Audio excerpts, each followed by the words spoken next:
प्रश्न 5 है, किस कोण का माप बड़ा है? आपको बताना है, दो कोण दे रखे हैं आपने, किस कोण का माप बड़ा है? तो यहाँ कोण ए की माप कितनी आ रही है? अगर आप नापेंगे तो यहाँ ये आ रही है 45 डिग्री और कोण बी ये जा रहा है 65 डिग्री पर जाने से। तो आंकलन से पता चलता है जो ज्यादा बंद है वो छोटा कोण है और ये उससे ज्यादा खुला है।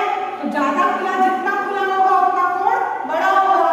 तो आंकलन से पता चलता है कि कोण भी बड़ा होगा कोण ए से। अगर आपको दो कोण दे रखे हैं, एक कोण दे रखा है ये वाला और एक कोण दे रखा है खुला वाला, तो आपको पता चलेगा कौन सा बड़ा होगा। तो जो ज्यादा खुला होगा वो कोण कैसा होगा? बड़ा होगा।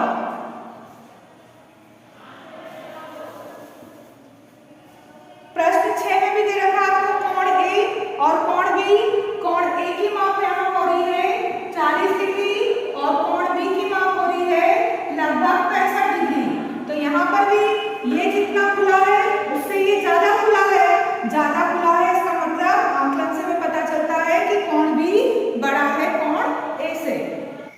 प्रश्न 7 है, रिक्त स्थानों की पूर्ति करना है आपको।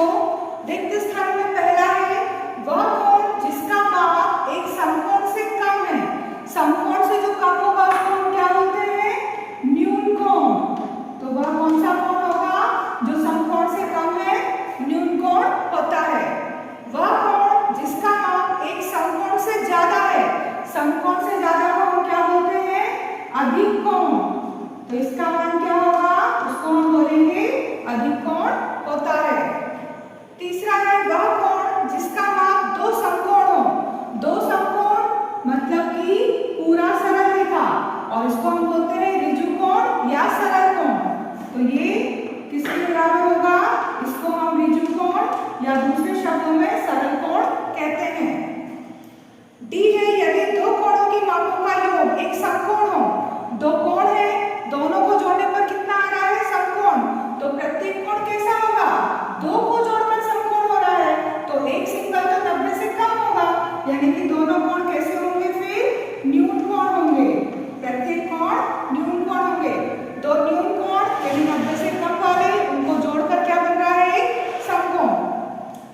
ई है, यदि दो कोणों की मापों का योग एक ऋजु कोण के बराबर है। दो कोण को जोड़ने पर ऋजु कोण यानी कि 180 डिग्री बन रहा है और इनमें से एक न्यून कोण है। एक है न्यून कोण, ये है ऋजु कोण हमारा। सरल रेखा कौन सी है? ऋजु कोण। इसमें से एक न्यून कोण है 90 से कम वाला है, तो दूसरा कौन सा होगा? 90 से ज्यादा वाला। 90 तो बीच में बनता है सीधा, तो ये 90 से कम है अगर एक, तो दूसरा वाला कौन सा होगा? 90 से ज्यादा, यानी कि दूसरा होगा अधिक कोण।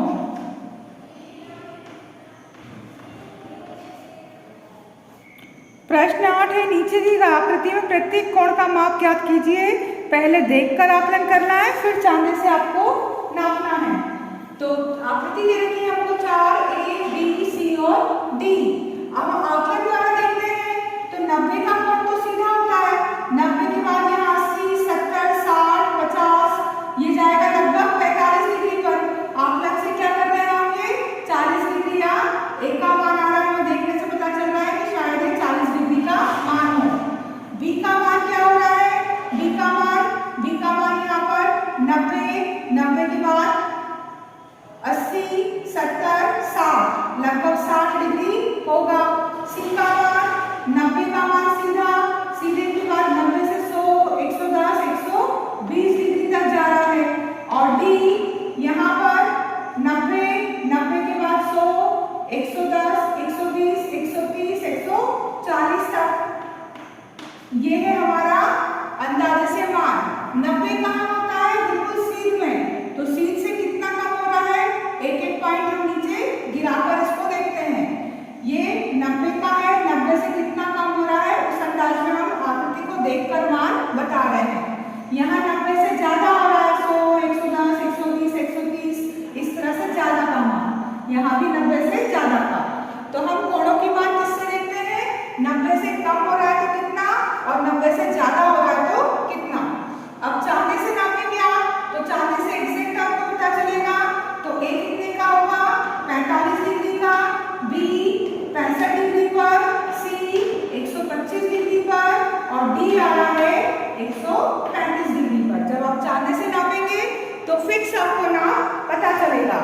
हमने देखकर अंदाजा लगाया और चांदे से फिक्स नाप कर देख। प्रश्न 9 है, नीचे दी प्रत्येक आकृति में घड़ी की सुइयों के बीच के कोण का माप ज्ञात कीजिए। आपको 3 घड़ियां दी हुई हैं, आपको इन घड़ी की सुइयों से बने कोणों की माप ज्ञात करना है। घड़ी की सुइयों से बने कोणों की माप। पहली घड़ी को देखिए आप, क्या बन रहा है, एल की आकृति 90 डिग्री का कोण। तो पहली आकृति में प्रातः 9 बजे कितने डिग्री का कोण बनेगा, 90 डिग्री का। दूसरी आकृति है, यहाँ पर 12 और 1 के बीच में है 5 मिनट। पूरा जो गोल घूमते हैं आप घड़ी, तो पूरा गोल घूमती है, मतलब कितना डिग्री, 360 डिग्री। और उसके कितने हिस्से, 12 हिस्से, यानी 12 से 1 तक में कितने, 12 12 36, 30 डिग्री का कोण। ये 2 के बीच में कितने डिग्री का कोण बनेगा, 30 डिग्री का। यहाँ पर 90 है, तो कितने हैं, 30, 30, 60 और 30, 90। प्रत्येक 2 संख्या के बीच में कितने का कोण बनता है, 30 का। तो यहाँ से यहाँ तक 30, यहाँ से यहाँ तक 30, 60 और यहाँ से यहाँ तक 90। पहले में 90 आया, दूसरे में 30 और यहाँ 30, 60, 90, 120, 150, 180। सरल रेखा होगी, पूरी सीधी रेखा, और सरल रेखा का कोण कितना होता है, 180 डिग्री का। तो ये तीनों घड़ियों में कोणों की माप है। प्रश्न 10 है, दी हुई आकृति से चांदा 30 डिग्री दर्शा रहा है। इस आकृति को एक आवर्धन शीशे द्वारा देखिए, क्या यह कोण बड़ा हो जाता है, क्या कोण का माप बड़ा हो जाता है। तो आवर्धन शीशे से देखने पर ना तो कोण बड़ा होता है और ना ही कोण की माप बड़ी होती है। आकृति जो आप देखते हैं तो उसका आकार बढ़ जाएगा, पर उसके कोण में और उसके कोण की माप में कोई अंतर नहीं पड़ता। प्रश्न 11 है, आपको आकृति दे रखी है, आकृति को देखकर आपको कोण, उसकी माप लिखनी है और उसका प्रकार लिखना है। कोण AOB, AOB ये कितना है, 90 से कम में जा रहा है, लगभग 40 डिग्री। तो माप क्या होगी इसकी, 40 डिग्री। इसको क्या बोलेंगे हम, न्यून कोण। कौन सा कोण है ये, न्यून कोण।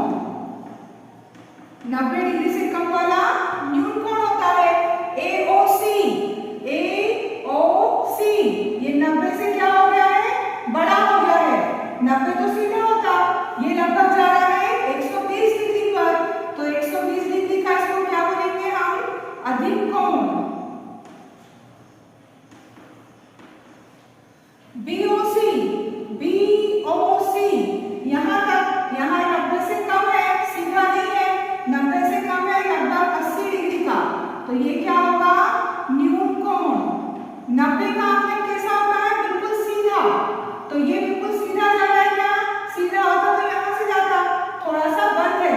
तो 90 से कम 80 डिग्री का है न्यून कोण। DOC, DOC 90 का सीधा होता, ये 90 से ज्यादा है, यानी कि लगभग 100 डिग्री या 110 डिग्री का। तो इसको क्या बोलेंगे हम, अधिक कोण। DOA, DOA ये वाला कोण, तो ये तो 90 का सीधा बनता, ये 90 से खुला हुआ है, पूरा खुला नहीं, तो इसको क्या बोलेंगे हम, अधिक कोण। कितना खुला है, थोड़े से 180 से थोड़ा ही कम है, लगभग 160 डिग्री। इसलिए भी क्या होगा, अधिक कोण। अगर ये रेखा पूरी सीधी हो जाती, ये बढ़ जाती, तो 180 का कोण बनता। 180 से थोड़ा सा कम है ये, DOA 180 से थोड़ा कम, 160, फिर भी है कितना, अधिक कोण बोलेंगे इसको। DOB